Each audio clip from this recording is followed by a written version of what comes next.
Hello there YouTube, it is I, Melissa from 70 Acre Studio, and I am back here with an original pattern today. It will be quick and easy and it will be very fun to do. So let's get to it. I'll go over the tools that you need. Obviously you'll need the pattern, and you will need rulers, a cutting mat, small rotary cutter, paper scissors, fabric marking pen. You will need a piece of cardboard or template plastic. You will need some fusible web, whatever you choose to use. I am using Pellon Wonder Under, and that's the one I've been using for a very long time. And obviously you will need fabric. I am using a partial layer cake, two different types. This is a Cape Facet, obviously, from Free Spirit. And this is from Benartex. It is Color Shot Pearl, and it has a nice pearl effect. It really is quite striking. I actually used this combo to make another quilt at one point. Here's the quilt top. I haven't quilted it yet. And when I saw what I had left, this pattern, which I'm calling Opposites Attract, just came to my head. So I've set about making it. Okay. So you're going to print out your template, and I have printed mine out. Make sure that you say actual size, not to fit. Don't ask me how I know that, but I have added a 1-inch reference square here just so you can measure it and make sure that it's okay. So I'm going to trim this down.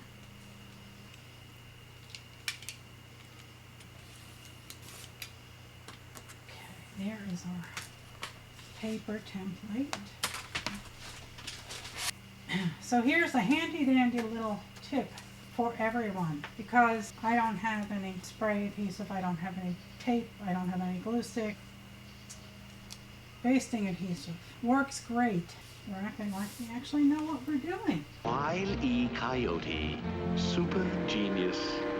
I am going to cut out the petals.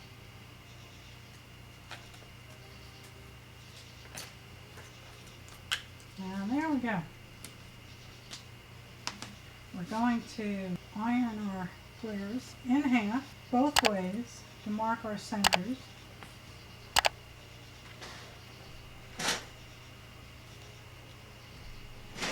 And now we're going to take our fusible web, put it on there, and on this anyway, the smooth side is the paper side, the rough side is the fusible. And I'm going to put a piece of parchment paper down, so iron the fusible onto my ironing pad here. My fusible is kind of old, so it may need a little bit more finesse in ironing than yours. Read the instructions on yours. I'm using Pellon Wonder Under. And we're going to cut this in half. Here is a tip for you. Not all layer cakes are equal. Yeah, that's not 10 inches. It's slightly more. It's 1/8 of an inch bigger up here. Here it's almost dead on. And here we're short a good 1/8 of an inch. Not all fabric manufacturers are equal. Alright, so we're going to cut this down to 5 by 10. We're going to put this piece aside for another block. So now we're taking our Frixion pen or any fabric marking device of your pleasure and take our handy dandy marking pen.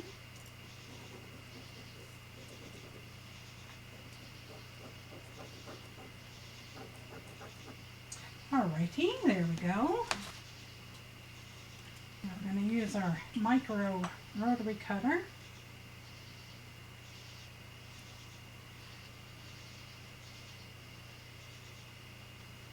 There we go. I'm going to peel the paper off of those. Don't pull real hard because this has got a lot of bias.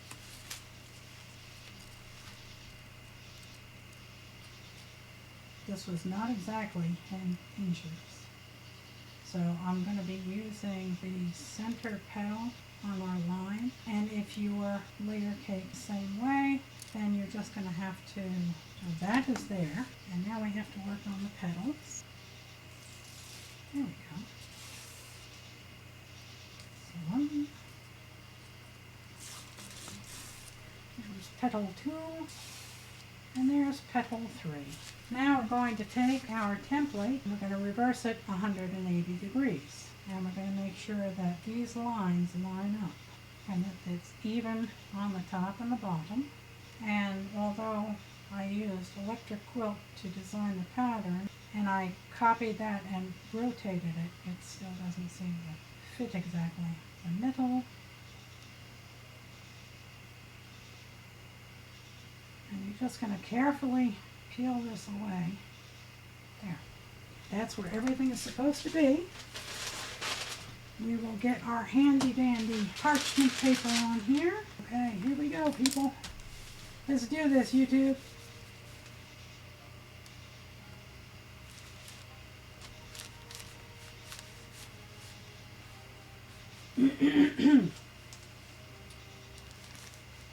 And it doesn't have to be 99%, 99.9, 100%, 110% fused down. What you want is you want it to be held down long enough that you have time to sew it down. If a corner or something lifts up, don't have a panic attack. It'll be fine. You can just hold it down with pins until you get it to the sewing machine.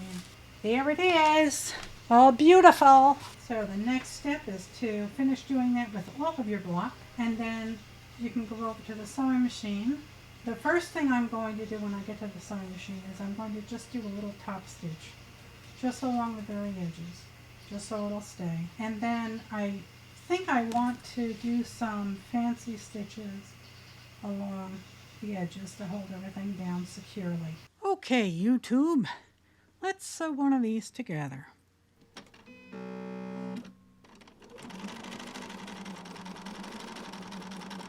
I'm just going on the very, very edge of the main fabric here.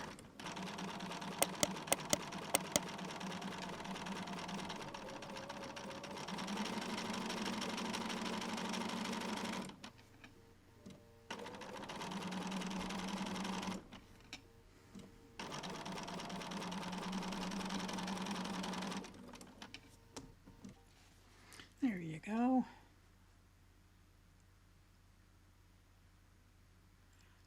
So that's plenty to hold it. I did lower the stitch length. Instead of a normal 2 millimeter, I'm using a 1.8 millimeter. And it's just going to hold it down long enough until I decide what kind of fancy stitch I want to use for it.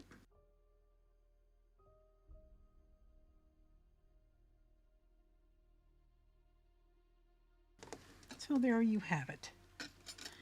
Our first block is sewn down. It's enough to hold it until we can come up with a fancy stitch. Let me change threads and let me pick out a stitch, and we can do some fun fancy stuff. Okay, YouTube. So I have a sheet of generic, I would say medium to heavy weight tearaway interfacing that I have a big roll of it for embroidery. So I've cut a piece and we'll use it and tear it away. And if you don't want to do fancy stitching, you don't have to. This is by no means, this is just what I was going to do. And if we wanted to try something very, very simple, we can try a blanket stitch. Okay, this is a double blanket stitch.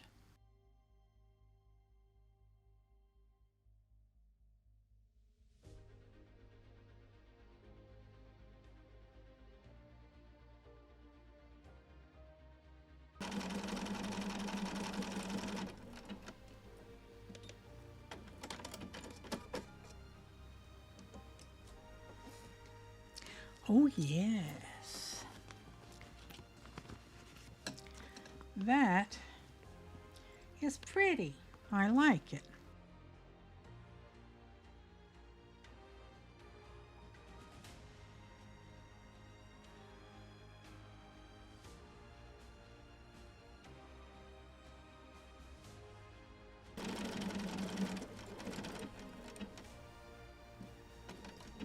Okay, I think I'll stop there and we'll take a look. Move the camera back a wee bit. Oh, I love it. Oh, I think it's pretty. Yes, yes, yes, I do like. There we go. All finished. And I highly recommend using interfacing. It's tear away, you can remove it. You're sitting down with a cup of coffee or something, it's easy enough to just remove. I gave it a good heavy dose of starch and pressed it from both the back and the front, and it is done.